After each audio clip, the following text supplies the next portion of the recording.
Welcome to the education academy. આજે આપણે taxation વિષયમાં પગારના આવકના એકમની શરૂઆત કરીશું। આ વિડીયોમાં આપણે પગારની આવકના બેઝિક કોન્સેપ્ટ શું છે। હવે જુઓ, પગારની આવક એટલો બ્રોડ કોન્સેપ્ટ છે અથવા એટલું બ્રોડ ચેપ્ટર છે કે જેનો કોન્સેપ્ટ સમજવા માટે એક વિડીયો નહીં પરંતુ ઘણા બધા વિડીયોની જરૂર પડશે। આથી આપણે પગારની આવકના કોન્સેપ્ટને 4 થી 5 વિડીયોમાં ડિવાઈડ કર્યું છે। દરેક વિડીયોમાં પગારની આવકના કોન્સેપ્ટના અલગ અલગ વિભાગની માહિતી મેળવીશું। તો આ વિડીયોમાં આપણે પગારની આવકનો બેઝિક કોન્સેપ્ટ શું છે, તેમાં કઈ કઈ બાબતો આવે છે, ત્યારબાદ તે બાબતો અંગેની પ્રથમ 2 મહત્વની વિગતો ગ્રેચ્યુઇટી અને પેન્શન અંગેની ઉદાહરણ સહિત માહિતી મેળવીશું। આપણે વિડીયોની શરૂઆત કરીએ તે પહેલાં જો તમે આ ચેનલ પર પ્રથમવાર આવ્યા હોય તો આ ચેનલને જરૂર સબસ્ક્રાઈબ કરો, જેથી તમને આ પ્રકારના યુઝફુલ અને ઉપયોગી વિડીયો મળતા રહે। આ ઉપરાંત તમે અમને ઇન્સ્ટાગ્રામ ઉપર પણ ફોલો કરી શકો છો, જે અંગેની લિંક તમને નીચે ડિસ્ક્રિપ્શનમાં આપેલ છે। તો હવે આપણે આજના વિડીયોની શરૂઆત કરીએ। તો પ્રથમ આપણે શરૂઆત કરીશું કે વ્યક્તિની આવકના સાધનો કેટલા છે અને કયા કયા છે, જેના દ્વારા જ ટેક્સેશન વિષયનો ઉદ્ભવ થાય છે। કારણ કે કરવેરા ક્યારે ભરવામાં આવે છે અથવા ઇન્કમ ટેક્સ ક્યારે ભરવામાં આવે છે, જ્યારે વ્યક્તિ આવક મેળવે છે ત્યારે। આથી વ્યક્તિએ જ્યારે આવક મેળવવાની હોય અથવા ટેક્સ ભરવાનો હોય તો પ્રથમ આપણે એ માહિતી મેળવવી જોઈએ કે વ્યક્તિ કઈ કઈ પદ્ધતિ દ્વારા અથવા કયા કયા સાધનો દ્વારા આવક મેળવે છે। તો સામાન્ય રીતે આવકના સાધનોને 5 વિભાગોમાં વહેંચવામાં આવે છે અથવા વ્યક્તિ નીચેના 5 સાધનો દ્વારા પોતાની જે તે આવક મેળવે છે। હવે આ 5 સાધનો કયા કયા છે, તો તે પૈકીના પ્રથમ સાધન છે પગારની આવક। સૌથી સિમ્પલ વિગત છે કે તમે કોઈક જગ્યાએ જોબ કરતા હોય, નોકરી કરતા હોય તો તમને તેના અઠવામાં અથવા તમારા કાર્યના અવેજમાં જે આવક મળે છે તે તમારી સેલરી અથવા પગારની આવક ગણાય છે, જે આપણું આજનું ચેપ્ટર પણ છે। તો પ્રથમ આવકનું સાધન થઈ ગયું। ત્યારબાદ છે નંબર 2 મકાન મિલકતની આવક। મકાન મિલકતની આવક એ આ ચેપ્ટર પછીનું ચેપ્ટર છે, અથવા જો તમે ગુજરાત યુનિવર્સિટીમાં અભ્યાસ કરતા હોય તો તમને સેમ 4માં તે અંગેની માહિતી મળી જશે, પરંતુ VNSGUમાં આ ચેપ્ટર 4th સેમમાં છે, જે પગારની આવકની સાથે જ આવે છે। તો મકાન મિલકતની આવક, જેમાં વ્યક્તિ પાસે એક કરતાં વધુ મકાનો હોય અને આ મકાનો ભાડે વેચીને જે આવક મેળવે છે તો તે મકાનની આવકના શીર્ષક હેઠળ કરપાત્ર ગણાય છે। ત્યારબાદ છે નંબર 3 અને તે છે ધંધા વ્યવસાયની આવક। એટલે વ્યક્તિ પોતાનો ધંધો કરે, વ્યવસાય કરે, બિઝનેસ કરતો હોય તો તેના દ્વારા જે આવક મેળવે છે તો તે પણ આવકવેરા ધારા હેઠળ કરપાત્ર ગણાય છે। આ અંગે જો તમે ગુજરાત યુનિવર્સિટીમાં અભ્યાસ કરો છો, શ્રી ગોવિંદ ગુરુ યુનિવર્સિટીમાં અભ્યાસ કરો છો તો તમને સેમ 4માં આ અંગેનો પ્રથમ એકમ જ આ અંગેનું હશે, જેમાં ધંધા વ્યવસાયની આવકના ઘણા બધા દાખલાઓ ગણવામાં આવે છે, જેમાં નફા નુકસાન ખાતાની પદ્ધતિ હોય છે, ઉપજ ખર્ચની અને આવક જાવકના પત્રક દ્વારા ધંધા વ્યવસાયની કરપાત્ર આવક શોધવામાં આવે છે। પરંતુ VNSGUના સિલેબસમાં હાલના વર્ષ પૂરતું ધંધા વ્યવસાયની આવકનું ચેપ્ટર છે નહીં। ત્યારબાદ છે નંબર 4 અને તે છે મૂડી નફાની આવક। હવે જો તમે VNSGUમાં અભ્યાસ કરો છો તો તમે આ 3rd સેમમાં અભ્યાસ કરી ગયા છો, અને જો તમે ગુજરાત યુનિવર્સિટીમાં અભ્યાસ કરો છો તો તમને આ ચેપ્ટર 4th સેમમાં જોવા મળશે। મૂડી નફાની આવકમાં વ્યક્તિ પોતાની પાસે જેટલી મિલકતો રહી હોય છે, મૂડી મિલકતો, લાંબા ગાળાની મૂડી મિલકત અથવા ટૂંકા ગાળાની મૂડી મિલકત, તો આ મૂડી મિલકતો વેચતા જે આવક મેળવે છે અથવા જે નફો થાય છે તે આવક અથવા તેટલો નફો મૂડી નફાની આવકના શીર્ષક હેઠળ કરપાત્ર ગણાય છે અને તેના આધારે જે તે દર મુજબ તેને ટેક્સ ભરવાનો હોય છે। તો આ નંબર 4ની વિગત થઈ ગઈ। ત્યારબાદ આવે છે નંબર 5 અને તે છે અન્ય સાધનોમાંથી મળતી આવકો। હવે આ ચેપ્ટર પણ તમને સામાન્ય રીતે ગુજરાત યુનિવર્સિટી અને શ્રી ગોવિંદ ગુરુ યુનિવર્સિટીમાં જોવા મળશે। આ ચેપ્ટર તમને VNSGUના સિલેબસમાં જોવા મળશે નહીં, અને આ ચેપ્ટર પણ જો ગુજરાત યુનિવર્સિટીમાં અભ્યાસ કરો છો તો તમને 4th સેમમાં જોવા મળશે। તો આમ વ્યક્તિ કોઈ પણ આવક મેળવે છે અથવા વ્યક્તિ જેટલી રીતે આવક મેળવે છે તે સામાન્ય રીતે આ 5 સાધનો દ્વારા જ મેળવે છે। આ 5 સાધનો બહાર વ્યક્તિ કોઈ પણ રીતે આવક મેળવતી નથી। તો આમ વ્યક્તિની આવકના 5 મુખ્ય સાધનો અને તેના દ્વારા જ દરેક વ્યક્તિ ક્યાં તો દરેક સાધનો દ્વારા, ક્યાં તો કોઈ પણ એક અથવા એક કરતાં વધુ સાધનો દ્વારા પોતાની આવક મેળવે છે। અને જ્યારે ઇન્કમ ટેક્સનું ફોર્મ ભરવામાં આવે છે તો તેમાં આ 5 આવકના સાધનોમાંથી જે તે સાધન પૈકી જેટલી આવક મેળવી હોય તે આવકને ધ્યાનમાં લેવામાં આવે છે। ત્યારબાદ દરેક રકમનું કુલ રકમ મેળવવામાં આવે છે, એટલે ટોટલ આવક મેળવવામાં આવે છે, અને ત્યારબાદ તેના ઉપર જે તે દરે ટેક્સ ભરવામાં આવે છે। તો આ થઈ ગયા આવકના સાધનો અંગેની માહિતી। હવે આપણે શરૂઆત કરીશું જે આપણું ચેપ્ટર છે અને પ્રથમ નંબરની મહત્વની વિગત છે અને તે છે પગારની આવક। હવે જુઓ, પગારની આવક કોને કહેવાય? તો પગાર એટલે કે માલિક દ્વારા તેના કર્મચારીને તેને આપેલ સેવાના અવેજમાં જે ચૂકવણી અને સગવડો આપવામાં આવે છે તે પગારની આવક શીર્ષક હેઠળ કરપાત્ર ગણાય છે. અહીં ઘણી બધી માહિતી આપવામાં આવી છે અથવા એક જ વ્યાખ્યામાં ઘણું બધું સ્પષ્ટ કહી આપ્યું છે. તો જુઓ, શરૂઆતમાં જ કહ્યું છે કે માલિક દ્વારા તેના કર્મચારીને, એટલે વ્યક્તિ જે આવક મેળવે છે તો આવક મેળવનાર અને આવક ચૂકવનાર એટલે કે રકમ આપનાર બંને વચ્ચે માલિક અને કર્મચારી વચ્ચેનો સંબંધ હોવો જોઈએ. તો જ તમે તેને એમ કહી શકો કે અહીં વ્યક્તિએ પગારની આવક મેળવી છે અથવા પગાર દ્વારા પોતાની આવક મેળવી છે. તો પ્રથમ વિગત થઈ ગઈ કે માલિક અને કર્મચારીનો સંબંધ. ત્યારબાદ છે તેને આપેલ સેવાના અવેજમાં ચૂકવણીઓ અને સગવડો આપવામાં આવે. તો સામાન્ય રીતે આપણે પગાર કોને કહીએ છીએ જનરલ લાઈફમાં? તો જનરલી આપણે પગાર એને જ કહીએ છીએ કે જે આપણને કેશ દ્વારા આપવામાં આવે છે અથવા બેંકમાં ડાયરેક્ટ રકમ ડિપોઝિટ કરીને આપે છે, એટલે કે જે ચૂકવણી કરવામાં આવે છે તેને. પરંતુ આવકવેરા ધારા હેઠળ માત્ર ઇન કેશ અથવા બેંકની વિગત નહીં, પરંતુ તેને જે વધારાની સગવડો આપવામાં આવે છે. સગવડ એટલે કે વ્યક્તિને એક જગ્યાએથી બીજી જગ્યાએ લઈ જવા માટેની સુવિધા આપવામાં આવે, કંપની દ્વારા રહેવા માટેનું ઘર આપવામાં આવે, મનોરંજન માટેની સુવિધાઓ આપવામાં આવે. તો આ દરેક જે સગવડો આપવામાં આવે છે તો તે પણ પગારની આવકના શીર્ષક હેઠળ કરપાત્ર ગણાય છે. આમ પગારની આવકમાં બે સૌથી મહત્ત્વની વિગત. પ્રથમ છે ચૂકવણી, જે તમને રોકડ દ્વારા મળે છે અથવા બેંક દ્વારા મળે છે, અને બીજી વિગત છે સગવડો અથવા સવલત.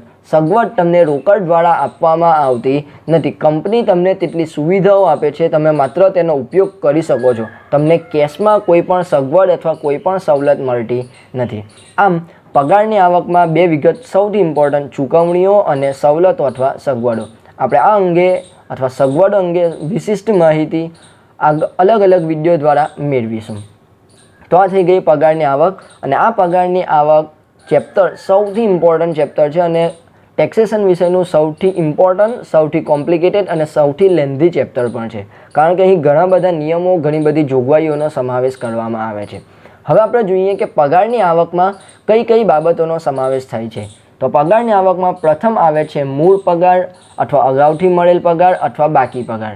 તમને અગાઉથી મળેલ પગાર અથવા બાકી પગાર અંગે કોઈ પણ હવાલા આપવામાં આવશે નહીં, માત્ર મૂળ પગાર અંગેની માહિતી આપવામાં આવશે કે જેમાં ગ્રેડર દ્વારા પગારની ગણતરી કરવાની હોય છે. ગ્રેડર એટલે કે અમુક વર્ષો સુધી અમુક રકમમાં વધારો થાય છે, જેને આપણે ઇજાફો, ગુજરાતીમાં ઇજાફો કહીએ છીએ, અથવા સામાન્ય શબ્દોમાં આપણે પગારમાં વધારો પણ કહીએ છીએ.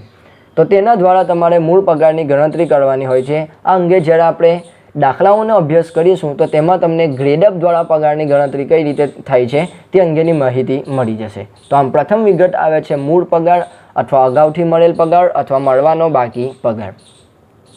ત્યારબાદ અને બીજી સૌથી મહત્ત્વની વિગત આવે છે અને તે છે ભથ્થાઓ. જુઓ, ઉપર આપણે લખ્યું છે ચૂકવણીઓ, હવે અહીં આવ્યા છે ભથ્થાઓ. તો ભથ્થાઓ અને સગવડો બે મહત્ત્વની વિગત છે આ ચેપ્ટરમાં. અથવા જો તમારે આ ચેપ્ટરમાં સારા માર્ક્સ મેળવવા હોય તો તમારે આ બે વિગતની એકદમ સારી રીતે અથવા આ બંને વિગતોના ભથ્થાઓ અને સગવડ કે સવલતના જે નિયમો છે તેને એકદમ વ્યવસ્થિત રીતે તૈયાર કરી લેવાના, જેથી તમે પરીક્ષામાં તેને સારી રીતે તે દાખલાને એટેમ્પ્ટ કરી શકો. હવે ભથ્થાઓ શું છે? તો પહેલાં તેને બેઝિક માહિતી મેળવી લઈએ કે ભથ્થું કોને કહેવામાં આવે છે. તો ભથ્થા એટલે કે વ્યક્તિને મૂળ પગાર ઉપરાંત અમુક જે વધારાની રકમ આપવામાં આવે છે તેને ભથ્થા તરીકે ઓળખવામાં આવે છે. એટલે કે ભથ્થાઓ પણ આપણને ઇન કેશ મળે છે, જેને ઇંગ્લિશમાં અલાઉન્સીસ તરીકે ઓળખવામાં આવે છે.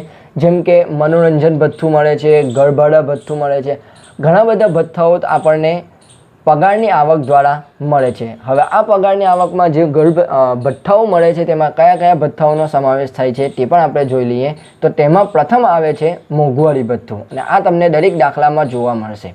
ત્યારબાદ આવે છે ઘર ભાડા ભથ્થું, એટલે કે માલિક તમે કોઈક ભાડાના મકાનમાં રહેતા હોય અને માલિક તમને તે ભાડા ચૂકવવા માટે અમુક રકમ આપતા હોય તો તે તમારું ઘર ભાડું ભથ્થું ગણાય છે. હવે આ અંગેના તો નિયમો છે. હવે સવલતોમાં પણ સામાન્ય રીતે 3 પ્રકારની સવલતોનો સમાવેશ થાય છે, જેમાં પ્રથમ નંબર છે દરેક પ્રકારના એસએસસી માટે કરપાત્ર ગણાતી સવલતો. હવે આ અંગે પણ આપણે વિડીયોમાં અભ્યાસ કરીશું થર્ડ પાર્ટમાં, જેમાં તમને માહિતી મળી જશે. ત્યારબાદ સેકન્ડ નંબર આવે છે સવલતોમાં, અને તે છે કે માત્ર વિશિષ્ટ પ્રકારના કર્મચારી અથવા એસએસસી માટે કરપાત્ર ગણાતી સવલતો. અને નંબર 3 છે બધા એસએસસી માટે કરમુક્ત ગણાતી સવલતો. તો આ ત્રણેય બાબતો અંગે આપણે જ્યારે થર્ડ પાર્ટમાં સવલતો અંગેની માહિતી મેળવીશું તેમાં તમને વિશિષ્ટ અને વિગતવાર માહિતી મળી જશે. સવલતો બાદ આવે છે પગારની આવકમાં અથવા પગારની આવકમાં જે અન્ય વિગતનો સમાવેશ થાય છે અને તે છે માન્ય પીએફમાં અથવા પ્રોવિડન્ટ ફંડમાં માલિકનો ફાળો 12%થી વધુ રકમ. ત્યારબાદ આવે છે માન્ય પીએફમાં કર્મચારીને મળતું વ્યાજ અને તે 9.5%થી વધુ રકમ. હવે જુઓ, માન્ય પ્રોવિડન્ટ ફંડમાં માલિકનો ફાળો અને માન્ય પ્રોવિડન્ટ ફંડમાં કર્મચારીને મળતું વ્યાજ, આ બંને અંગેની અભ્યાસ, બંને અંગેની માહિતી આપણે વિડીયોના ચેપ્ટરના 4th પાર્ટમાં મેળવીશું કે જેમાં અન્ય બાબતો આ ઉપરાંત પ્રોવિડન્ટ ફંડ અંગેની દરેક વિગતોની સ્પષ્ટ માહિતી મળી જશે અથવા નિયમ મુજબ તમને માહિતી મળી જશે. ત્યારબાદ અંતિમ વિગત આવે છે અને તે તમને ના બરાબર જ પૂછવામાં આવે છે અને તે છે કે કેન્દ્ર સરકાર દ્વારા જાહેર થયેલ પેન્શન યોજના હેઠળ જમા કરાવેલ ફાળો. તો અંતિમ વિગત તમારા માટે એટલી ઇમ્પોર્ટન્ટ નથી. આ ઉપરાંત જેટલી મહત્ત્વની વિગતો છે તે પૈકી ભથ્થા અંગેની માહિતી છે, ગ્રેજ્યુઇટી છે, પેન્શન પણ ખૂબ ઓછી વાર આવે છે, ગ્રેજ્યુઇટી છે, ત્યારબાદ પગારના અવેજમાં મળતા લાભ એ પણ નહિવત પ્રમાણમાં પૂછાય છે. ત્યારબાદ આવે છે સવલતો, તમને દરેક દાખલામાં સવલત ફરજિયાત આપવામાં આવશે. માન્ય પ્રોવિડન્ટ ફંડમાં માલિકનો ફાળો પણ આપવામાં આવશે અને માન્ય પ્રોવિડન્ટ ફંડનું વ્યાજ. આમ આ ચેપ્ટરની 4 સૌથી અથવા 5 સૌથી મહત્ત્વની વિગત ભથ્થા અંગેની, ગ્રેજ્યુઇટી અંગેની, સવલતો, માન્ય પ્રોવિડન્ટ ફંડમાં માલિકનો ફાળો અને માન્ય પ્રોવિડન્ટ ફંડમાં કર્મચારીને મળતું વ્યાજ. તો આ અંગે વિગતવાર આપણે દરેક વિડીયોમાં અથવા અલગ અલગ વિડીયોમાં માહિતી મેળવીશું. આ વિડીયોમાં આપણે માત્ર પેન્શન અને ગ્રેજ્યુઇટી અંગેની માહિતી મેળવીએ. તો આપણે પ્રથમ ગ્રેજ્યુઇટીને ધ્યાનમાં લઈએ. તો ગ્રેજ્યુઇટી કોને કહેવાય છે તે પ્રથમ જોઈ લઈએ. તો ગ્રેજ્યુઇટી એટલે કે અમુક વર્ષની નોકરી પછી કર્મચારીને નોકરી છોડી જાય અથવા નિવૃત્ત થાય અથવા મૃત્યુ પામે ત્યારે તેને આપવામાં આવતી એક સામતી રકમને ગ્રેજ્યુઇટી તરીકે ઓળખવામાં આવે છે. એટલે કે તમે કોઈક કંપનીમાં પર્ટિક્યુલર 30 વર્ષ સુધી, 25 વર્ષ સુધી, 40 વર્ષ સુધી કામ કરો છો અને તમે નિષ્ઠાપૂર્વક, વફાદારીપૂર્વક કંપનીને હિતને ધ્યાનમાં રાખીને યોગ્ય રીતે કાર્ય કરતા હોય અને જ્યારે તમે નિવૃત્ત થાઓ છો અથવા કોઈક કારણસર નોકરી છોડીને જતા રહો છો અથવા તમારું જો મૃત્યુ થાય છે તો તેના સમયે અથવા તે સમયે તમને એક સામતી રકમ આપવામાં આવે છે જેને ગ્રેજ્યુઇટી તરીકે ઓળખવામાં આવે છે. યાદ રાખો કે ઘણા સ્ટુડન્ટને અહીં કન્ફ્યુઝન થાય છે. ઘણા સ્ટુડન્ટ ગ્રેજ્યુઇટીને હાલમાં આપણે જે પીએફ તરીકે ઓળખીએ છીએ તે માહિતી મેળવે છે અથવા તેમ સમજે છે, પરંતુ ગ્રેજ્યુઇટી અને પીએફ બંને અલગ અલગ છે. પીએફમાં શું હોય છે? તો પીએફમાં આપણી આવકમાંથી અથવા આપણા પગારમાંથી દર મહિને અમુક રકમ કાપી લેવામાં આવે છે જે આપણી જ આવકનો ભાગ હોય છે અથવા આપણા જ પગારનો ભાગ ગણાય છે. પરંતુ ગ્રેજ્યુઇટી એ આપણા પગારનો ભાગ નથી. ગ્રેજ્યુઇટી એટલે આપણે ગ્રેજ્યુઇટી એટલે કે આપણે અમુક વર્ષ સુધી કંપનીને વફાદાર રહીને, કંપની પ્રત્યે નિષ્ઠા રાખીને જે કાર્ય કર્યું છે તેના બદલામાં, એટલે કે આપણી વફાદારીના બદલામાં, આપણી નિષ્ઠાના બદલામાં કંપની આપણને જે અંતિમ સમયે વધારાની રકમ આપે છે તે ગ્રેજ્યુઇટી ગણાય છે. આમ ગ્રેજ્યુઇટી માત્ર તમને બંને વિગતો તમને નિવૃત્તિ વખતે જ મળે છે. પીએફ પણ નિવૃત્તિ વખતે મળે છે અને ગ્રેજ્યુઇટી પણ નિવૃત્તિ વખતે મળે છે. પરંતુ પીએફની રકમ તમારા પગારમાંથી દર મહિને અથવા જ્યારે પણ પગાર થાય છે તે સમયે અમુક ટકા રકમ કાપવામાં આવે છે, જ્યારે ગ્રેજ્યુઇટીમાંથી તમારા પગારમાંથી 1 પણ રૂપિયા અથવા 1 પણ ટકાની રકમ કાપવામાં આવતી નથી. આમ ગ્રેજ્યુઇટી અને પીએફ બંને વચ્ચે સામાન્ય તફાવત છે. ત્યારબાદ હવે ગ્રેજ્યુઇટી અંગે પણ ઘણી બધી વિગતો હોય છે કે અલગ અલગ પ્રકારના ગ્રેજ્યુઇટી માટેના અથવા કર્મચારીને જેમ જેમ દરજ્જો બદલાય છે અથવા કર્મચારીમાં જેમ જેમ ફેરફાર થાય, જેમ કે સરકારી કર્મચારી હોય, ખાનગી કર્મચારી હોય, તો તેમાં પણ ગ્રેજ્યુઇટીના નિયમો જુદા જુદા હોય છે. આથી આપણે પ્રથમ ગ્રેજ્યુઇટી અંગેના બેઝિક જેટલા નિયમો છે અથવા જેટલા પ્રકારો છે તે અંગેની માહિતી મેળવીએ. જેમાં આવે છે કે ચાલુ નોકરીએ મળેલ રકમ જે સંપૂર્ણ કરપાત્ર ગણાય. હવે જુઓ, તમને પ્રશ્ન થશે કે ઉપર તમને સમજાવ્યું અથવા જણાવ્યું કે નોકરી છોડીને જાય અથવા નિવૃત્ત થાય અથવા મૃત્યુ પામે ત્યારે ગ્રેજ્યુઇટી મળે છે. તો અહીં શા માટે કહ્યું કે ચાલુ નોકરીએ મળેલ રકમ? તો ચાલુ નોકરીએ મળેલ રકમનો અર્થ એ થાય છે કે તમારી નિવૃત્તિનો સમયગાળો ખૂબ નજીક હોય, એટલે કે નિવૃત્તિના 1 મહિના, 2 મહિના અથવા 6 મહિનાથી પણ ઓછો સમયગાળો રહ્યો હોય અને તે સમયગાળા દરમિયાન જો તમારે કોઈ કારણસર ગ્રેજ્યુઇટી મેળવવી હોય તો તે અહીં ચાલુ નોકરીએ મળેલ ગ્રેજ્યુઇટીની રકમ ધ્યાનમાં લેવામાં આવે છે. અહીં ચાલુ નોકરીનો અર્થ એ નથી કે તમારે હજુ નોકરીના વર્ષ પૂરા થવાને 10-15 વર્ષ બાકી હોય, 3-4 વર્ષ બાકી હોય અને તમને તે સમયે ગ્રેજ્યુઇટી મળે. અહીં ચાલુ સમય અથવા ચાલુ નોકરીએ મળેલ રકમનો અર્થ એ થાય છે કે નોકરીના સમય મર્યાદા પૂરા થતાના 5 મહિના અથવા 6 મહિનાથી પણ ઓછો સમયગાળો હોય તો તે સમયને ચાલુ નોકરીએ અથવા મળેલ રકમને ધ્યાનમાં લેવામાં આવે છે. અને ચાલુ નોકરીએ જે પણ ગ્રેજ્યુઇટી મળે છે તે સંપૂર્ણ કરપાત્ર ગણાય છે. તમને આ અંગે દાખલામાં માહિતી આપવામાં આવશે નહીં, કારણ કે દાખલામાં જેટલી પણ ગ્રેજ્યુઇટી આપી હશે તે ક્યાં તો નોકરીના વર્ષ પૂર્ણ થઈ ગયા પછી આપી હશે અથવા કોઈક જગ્યાએથી નોકરી છોડીને આવ્યા હશે તે અંગેની માહિતી આપવામાં આવી હશે. ત્યારબાદ બીજી વિગત આવે છે અને તે છે કે મૃત્યુ કે નિવૃત્તિના પરિણામે મળેલ રકમ. જે અંગે તમને ઉપર વ્યાખ્યામાં માહિતી આપી કે વ્યક્તિ મૃત્યુ પામે અથવા નિવૃત્ત થાય અથવા કંપની છોડીને અન્ય કંપનીમાં જાય તો તેને તે કાર્ય બાદ અથવા નિવૃત્તિ બાદ નોકરી છોડ્યા બાદ તેને એક સામથી જે રકમ મળે છે, એક સાથે જે મોટી રકમ આપવામાં આવે છે તે ગ્રેજ્યુઇટી ગણાય છે. હવે આપણે બંને અંગેની વિગતવાર માહિતી મેળવી લઈએ. સામાન્ય રીતે ઉપરની જે વિગત છે એટલે કે ચાલુ નોકરીએ મળેલ રકમ તો સંપૂર્ણ કરપાત્ર છે, તેમાં કોઈ પણ નિયમો નથી અથવા કોઈ પણ પ્રકાર છે નહીં. પરંતુ મૃત્યુ કે નિવૃત્તિના પરિણામે અથવા નોકરી છોડીને જાય તો તેમાં સામાન્ય રીતે 2 પ્રકારની વિગતો આવે છે. જેમાં આપણે પ્રથમ વિગત લઈએ કે સરકારી કર્મચારીને મળેલ રકમ, એટલે કે જો સરકારી કર્મચારી હોય તો તેની ગ્રેજ્યુઇટી સંપૂર્ણ કરમુક્ત ગણાય છે. તેના ઉપર આપણે 1 પણ રૂપિયાનો ટેક્સ ભરવાનો હોતો નથી. આવું ક્યારે થાય છે કે જ્યારે વ્યક્તિ સરકારી કર્મચારી હોય અને નિવૃત્ત થયા બાદ તેને ગ્રેજ્યુઇટી મળે ત્યારે. જો તે ચાલુ નોકરીએ ગ્રેજ્યુઇટી મેળવે છે તો તે સંપૂર્ણ કરપાત્ર ગણાય છે. અહીં ત્યાં સરકારી છે, બિનસરકારી છે, ખાનગી છે, અર્ધ સરકારી છે તે અંગેની કોઈ પણ માહિતી ધ્યાનમાં લેવામાં આવતી નથી. આમ મૃત્યુના પરિણામે નોકરી છોડીને જાય અથવા નિવૃત્ત થાય તે સંજોગોમાં સરકારી કર્મચારીને મળેલ ગ્રેજ્યુઇટીની રકમ સંપૂર્ણ કરમુક્ત ગણાય છે. ત્યારબાદ બીજી વિગત આવે છે તેમજ અને તે છે બિનસરકારી કર્મચારીને મળેલ રકમ.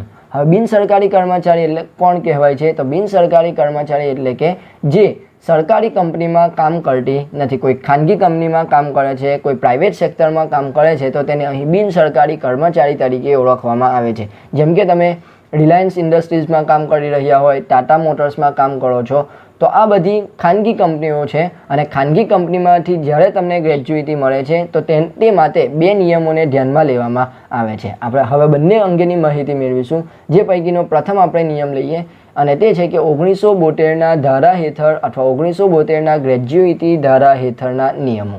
હવે આ નિયમોમાં પ્રથમ વિગત છે ખરેખર મળેલ રકમ, જે તમારે મેળવવાની હોય છે અથવા તમને દાખલામાં જનરલી આપવામાં આવે છે. ત્યારબાદ બીજો નિયમ છે કે મોંઘવારી ભથ્થા સહિત છેલ્લો પગાર.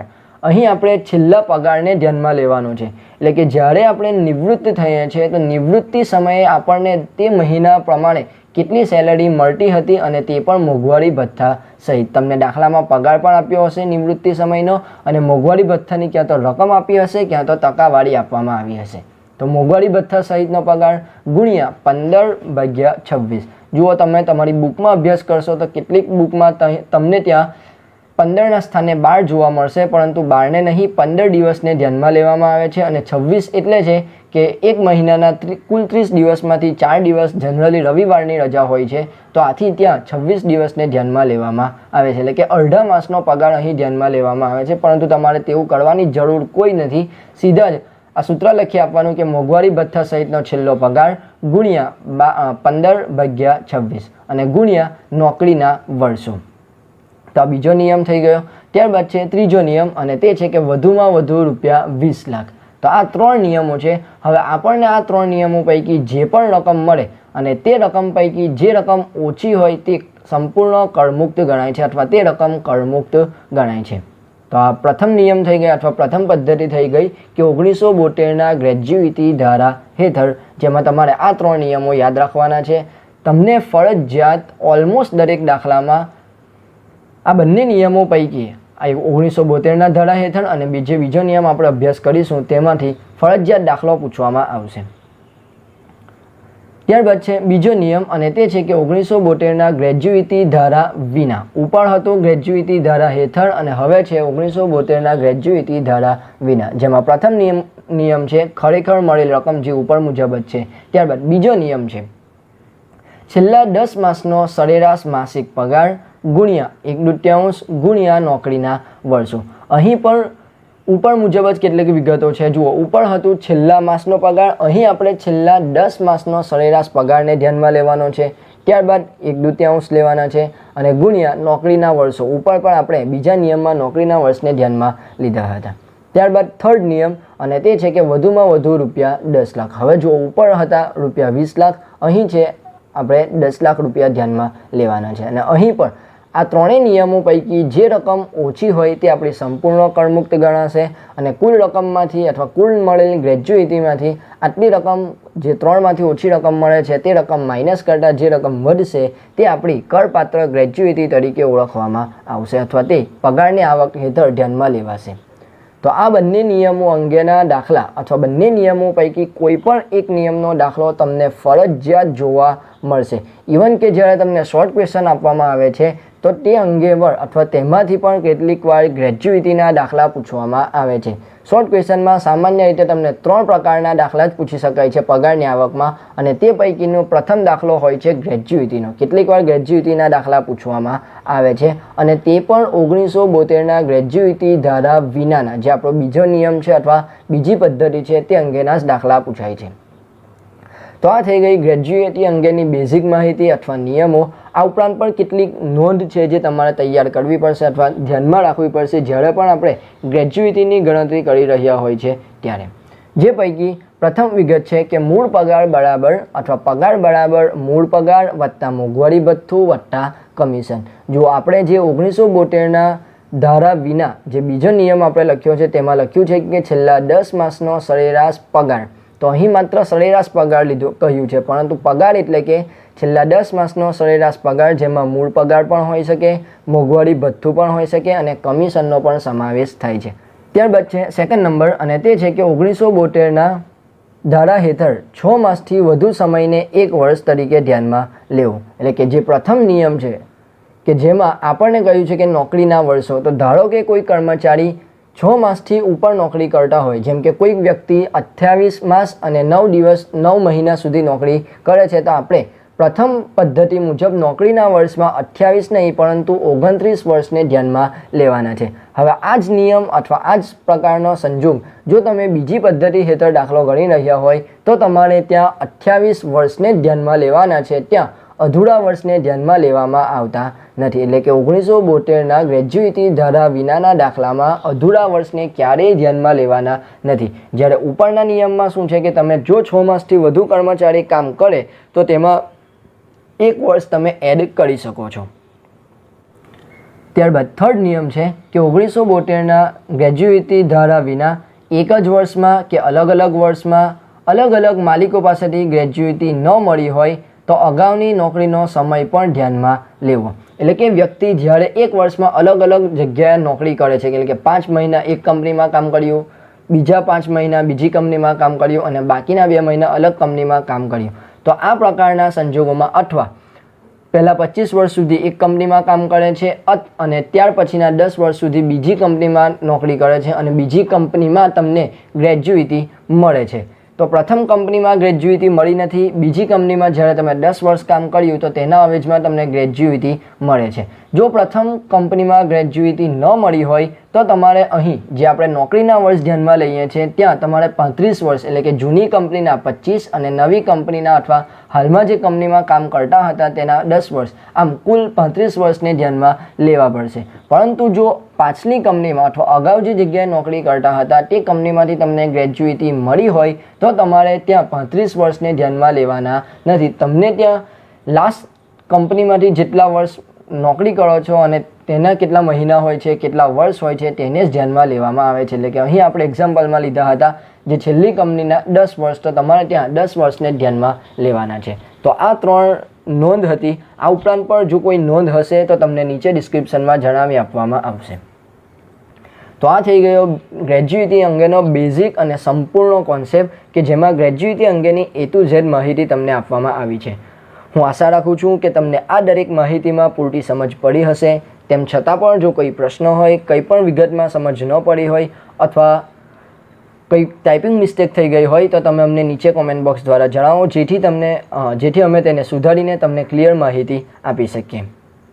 અને બીજી એક મહત્ત્વની વિગત એ છે કે અહીં જેટલી વિગતો ધ્યાનમાં લીધી છે તે હાલનું જે નાણાકીય વર્ષ અથવા આકારણી વર્ષ અથવા જે ફાઇનાન્શિયલ યર ચાલે છે તેને જ ધ્યાનમાં લઈને, એટલે કે 2021ના વર્ષને ધ્યાનમાં લઈને અથવા તેના ઇન્કમ ટેક્સના નિયમોના ધ્યાનમાં લઈને જ આ ચેપ્ટરની માહિતી તમને આપવામાં આવે છે. કારણ કે ઇન્કમ ટેક્સ અથવા ટેક્સેશન એવો સબ્જેક્ટ છે કે જેમાં જેવું ઇન્કમ ટેક્સમાં ચેન્જીસ થાય છે તેવો ટેક્સેશન વિષયની જોગવાઈઓમાં પણ ફેરફાર થાય છે. આથી અહીં આપણે જેટલી પણ જોગવાઈઓનો અભ્યાસ કરીશું, જેટલી પણ માહિતી મેળવીશું તે વર્ષ 2020-21ના જે નિયમો છે અથવા 19-20ના જે નિયમો છે તે મુજબ જ આપણે માહિતી મેળવવાના છે. આ ઉપરાંત જો જેમ જેમ નિયમોમાં ચેન્જીસ થતા રહેશે તો તે અંગેની માહિતી જો ચેન્જ કરવાના હશે અથવા સરકાર દ્વારા નવા અપડેટ આવ્યું હશે તો તે અંગેની માહિતી તમને વિગતવાર નીચે ડિસ્ક્રિપ્શનમાં મળી જશે. તો આ થઈ ગયું ગ્રેજ્યુટી અંગેનો કોન્સેપ્ટ. હવે આપણે ગ્રેજ્યુટી અંગેના 2 ઉદાહરણની ગણતરી કરીશું, જેમાં બંને પદ્ધતિ પ્રમાણે આપણે દાખલાની ગણતરી કરીએ. તો પ્રથમ પદ્ધતિમાં અથવા પ્રથમ આપણને દાખલો આપ્યો છે જેમાં કહ્યું છે કે શ્રી પંકજ 29 વર્ષ અને 8 માસની નોકરી પછી 21/3/2019ના રોજ નિવૃત્ત થાય છે. તે જ દિવસે તેમને ગ્રેજ્યુઇટી ₹12,33,667 મળે છે. નિવૃત્તિ સમયે મોંઘવારી ભથ્થા સહિત માસિક પગાર ₹50,000 હતો. તો 1972ના ગ્રેજ્યુઇટી ધારા હેઠળ તેમની કરપાત્ર ગ્રેજ્યુઇટીની ગણતરી કરો.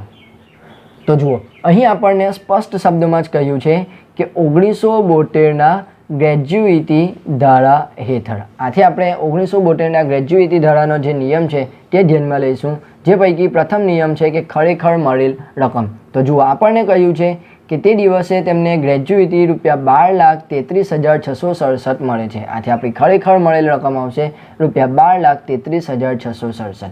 ત્યારબાદ સેકન્ડ નિયમ છે અને તે છે કે મોંઘવારી ભથ્થા સહિતનો છેલ્લો પગાર અથવા છેલ્લો પગાર ગુણ્યા 15/26 અને ગુણ્યા નોકરીના વર્ષો. હવે મોંઘવારી ભથ્થા સહિત આપણને છેલ્લો પગાર સીધા જ આપી દીધો છે અને તે છે ₹50,000.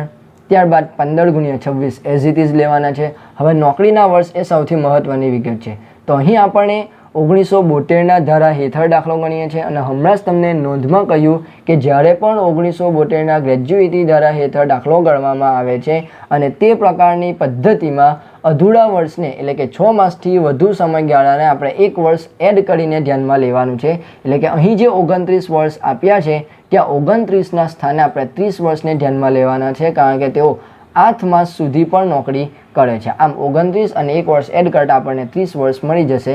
માટે આપણે નીચે કૌંસમાં લખીએ ગણતરી માટે ₹50,000 તેમનો પગાર ગુણ્યા 15/26 ગુણ્યા નોકરીના 30 વર્ષો. હવે આ ત્રણેય રકમનો એક સાથે ગુણાકાર ભાગાકાર કરતાં આપણને બીજા સ્ટેપની અથવા બીજા નિયમની રકમ મળી જશે અને તે છે ₹7,50,000. તો આ બીજો નિયમ થઈ ગયો. અને ત્યારબાદ અંતિમ નિયમ, જેમાં આપણે સીધી જ કિંમતો મેળવવાની છે કે વધુમાં વધુ ₹20 લાખ. હવે આપણને કરમુક્ત રકમ કેટલી મળશે? તો અગાઉ તમને જણાવ્યું હતું કે જે રકમ સૌથી ઓછી હોય તે આપણી કરમુક્ત રકમ ગણાય છે. માટે કરમુક્ત ગ્રેજ્યુઇટી બરાબર 7,50,000, જે આપણને બીજા નિયમ મુજબ મળી ગઈ છે ₹7,50,000. હવે કરપાત્ર રકમ કેટલી? તો આપણે તે પણ નીચે શોધી લઈએ કે કરપાત્ર ગ્રેજ્યુઇટી બરાબર મળેલ રકમ, એટલે કે ખરેખર મળેલ ગ્રેજ્યુઇટી 12,33,667 માઇનસ કરમુક્ત ગ્રેજ્યુઇટી ₹7,50,000. હવે આ બંને રકમનો તફાવત કરતાં આપણને કરપાત્ર ગ્રેજ્યુઇટી મળશે અને તે છે ₹4,83,667. તો આપણી ગ્રેજ્યુઇટી થઈ ગઈ. હવે આપણે જ્યારે પણ ટેક્સ ભરવાનો હોય છે તો તે સમયે આપણે 4,83,667ને ધ્યાનમાં લેવાના છે. તો આપણો આ પ્રથમ નિયમ થઈ ગયો. હવે આપણે બીજા નિયમને જોઈએ અથવા બીજું એક્ઝામ્પલ લઈએ, જેમાં કહ્યું છે શ્રી પંકજ 29 વર્ષ અને 28 માસની નોકરી પછી 21/3/2019ના રોજ નિવૃત્ત થાય છે. તે જ દિવસે તેમને ગ્રેજ્યુઇટી ₹12,33,667 મળે છે. નિવૃત્તિ અગાઉના 10 માસનો સરેરાશ પગાર ₹50,000 હતો. તો તેમની કરપાત્ર ગ્રેજ્યુઇટીની રકમ શોધો. હવે જુઓ, અહીં આપણને કહ્યું નથી કે આપણે 1972ના ધારા હેઠળ ગણવાની છે કે ધારા વિના ગણવાની છે. તો જ્યારે પણ તમને દાખલામાં અંગે કોઈ પણ સ્પષ્ટતા ન કરી હોય તો તમારે 1972ના ગ્રેજ્યુઇટી ધારા વિના જ ગ્રેજ્યુઇટીની ગણતરી કરવાની છે. આ એક નિયમ છે અથવા એક પદ્ધતિ છે. બીજી મેથડ શું છે તો જુઓ અહીં આપણને કહ્યું છે કે છેલ્લા 10 માસનો સરેરાશ પગાર આપ્યો છે. તો છેલ્લા 10 માસનો સરેરાશ પગાર ક્યારે ધ્યાનમાં લેવામાં આવે છે? તો જ્યારે 1972ના ધારા વિના ગણતરી કરવામાં આવતી હોય ત્યારે. આમ તમે આ બંને પદ્ધતિ અથવા આ બંને વિગતોને ધ્યાનમાં લઈને કઈ પદ્ધતિનો ઉપયોગ કરવાનો છે તે પસંદ કરી શકો છો અથવા યોગ્ય પદ્ધતિ સિલેક્ટ કરી શકો છો. પરંતુ બેસ્ટ મેથડ એ જ છે કે જો તમને કંઈ પણ ન કહ્યું હોય કે 1972ના ધારા હેઠળ છે કે 1972 વિનાનો છે તો તમારે તે દાખલો ફરજિયાત 1972 વિનાના ધારા હેઠળ જ દાખલાની ગણતરી કરવાની છે. હવે આપણે તે અંગેના પણ નિયમો લખી લઈએ. પ્રથમ છે કે ખરેખર મળેલ રકમ, એ તો એઝ ઇટ ઇઝ જ રહેશે કારણ કે દાખલામાં કોઈ પણ ચેન્જીસ નથી, માત્ર નિયમમાં અથવા પદ્ધતિ બદલાઈ ગઈ છે. તો ખરેખર મળેલ રકમ અગાઉ મુજબ જ ₹12,33,667. ત્યારબાદ બીજો નિયમ જે આપણે ચેન્જીસ થાય છે અને તે છે કે છેલ્લા 10 માસનો સરેરાશ પગાર ગુણ્યા 1/2 ગુણ્યા નોકરીના વર્ષો. જુઓ, છેલ્લા 10 માસનો સરેરાશ પગાર આપણને સીધો જ ઉપર આપી દીધો છે ₹50,000. નોકરીના વર્ષ આપણે હવે અહીં ધ્યાનમાં લેવાના છે 29 વર્ષ, કારણ કે હમણાં જ તમને સમજાવ્યું કે 1972ના ધારા હેઠળ હોય તો અધૂરા વર્ષને પૂર્ણ વર્ષ ગણીને 1 વર્ષ એડ કરવાનું હોય છે, જ્યારે 1972 વિનાના ધારામાં આપણે અધૂરા વર્ષને ધ્યાનમાં લેતા નથી. એટલે આપણે અહીં વર્ષની સંખ્યામાં માત્ર 29 વર્ષને ધ્યાનમાં લેવાના છે. પરિણામે આપણે નીચે ગણતરી લખીએ ₹50,000 પગાર ગુણ્યા 1/2 ગુણ્યા 29 વર્ષ. હવે આ ત્રણેય રકમનો એક સાથે ગુણાકાર ભાગાકાર કરતાં આપણને રકમ મળશે અને તે છે ₹7,25,000. તો આ થઈ ગઈ બીજા સ્ટેપની રકમ. ત્યારબાદ થર્ડ સ્ટેપ અથવા ત્રીજો નિયમ, વધુમાં વધુ ₹10 લાખ. અગાઉ ₹20 લાખ હતા, અહીં આપણે 10 લાખ રૂપિયાને ધ્યાનમાં લેવાના છે. કરમુક્ત રકમ પણ આ ત્રણ પૈકી જે ઓછી રકમ હોય તે કરમુક્ત જ ગણાય છે. માટે આપણે નીચે લખીએ કે કરમુક્ત ગ્રેચ્યુઇટી બરાબર 7,25,000, જે આપણને નિયમ નંબર 2 અથવા સ્ટેપ નંબર 2 મુજબ મળી છે. અને કરપાત્ર રકમ, તો જેટલી રકમ મળી છે ₹12,33,667 માઇનસ કરમુક્ત રકમ 7,25,000 કરતાં આપણને કરપાત્ર ગ્રેચ્યુઇટી મળશે અને તેની રકમ છે ₹5,08,667. આમ જુઓ, નિયમમાં માત્ર ચેન્જીસ કર્યા છે અથવા પદ્ધતિમાં ફેરફાર કરવાથી આપણા જવાબમાં ફેરફાર થઈ જાય છે. આથી જ્યારે પણ ગ્રેચ્યુઇટીના દાખલાની ગણતરી કરો તો ગણતરી કરતાં પહેલાં કઈ પદ્ધતિ મુજબ દાખલો ગણવાનો છે તે ખાસ સિલેક્ટ કરી લેવો અથવા ખાસ જોઈ લેવો.